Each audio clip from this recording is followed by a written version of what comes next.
kita tahu huniannya luar biasa ada di Dharma Wangsa Ensense. Tempat-tempat yang disewa kita juga dengar itu luar biasa, Pak. Mungkin apartemen termahal di Jakarta Selatan, saya bisa tahu. Ya itu ada 2 yang ibaratnya kalau kita sewa di situ selama sebulan bisa untuk bahkan setahun bisa beli rumah gitu. Kalau menyewa setahun. Nah, ini gaya hidupnya kan luar biasa. Dan ia adalah seorang PNS. Bapak tambahkan tadi golongan 4.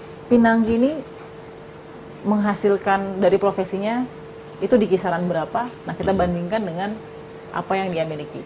Setahu saya jaksa itu ada gaji pokok sebagai PNS, tunjangan-tunjangan, kemudian ada tunjangan fungsional, ada remunerasi. Saya tidak tahu persis dengan pangkat seperti itu, total gajinya itu berapa. Tetapi perlu diingat juga dalam setiap aktivitas ada kegiatan itu ada yang namanya ada uang jalan, ada dan lain sebagainya. Barangkali karena memang punya tabungan cukup, sehingga gajinya utuh ditabung lagi. Mungkin dia punya modal, dia beli apartemen, dijual lagi, untung lagi, dijual lagi, untung lagi, kalau kita berpikiran positif. Bagaimana seorang pinangki bisa berani, Pak, melakukan pertemuan demi pertemuan itu tanpa ada backingan, Pak, dari internal sendiri, yang memastikan bahwa pertemuan saya tidak akan ada apa-apa? Saya tidak bisa menilai, menduga tentang dia. Tetapi apa yang dia lakukan, kita juga tidak boleh berprasangka jangan-jangan ada backing dan lain sebagainya. Sekali lagi Mbak Balkis, kalau seorang jaksa melakukan aktivitasnya sudah di luar kendali, dia harus tahu kalau terjadi apa-apa kena dia, salah dia.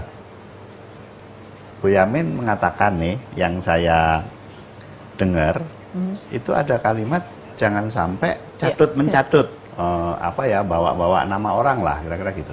Bagaimana Pak imbasnya kepada Pak Jaksa Agung yang kita hormati, Pak Jaksa Agung Burhanuddin, yang mungkin juga merasa tidak sempat disebut atau sempat dibawa-bawa atau masuk ke dalam lingkaran spekulasi yang berputar di luar ini? Pemimpin kami yang sekarang, Pak Jaksa Agung itu menurut kami adalah tipe pemimpin milenial. Beliau merangkul semua. Kalau sudah kenal sama beliau, ketika ketemu Mbak Balkis, berkenalan, nanti kalau ketemu pasti disebut nama. Kemudian kalau kita dinas, itu selalu mendatangi, ditegur gimana sehat.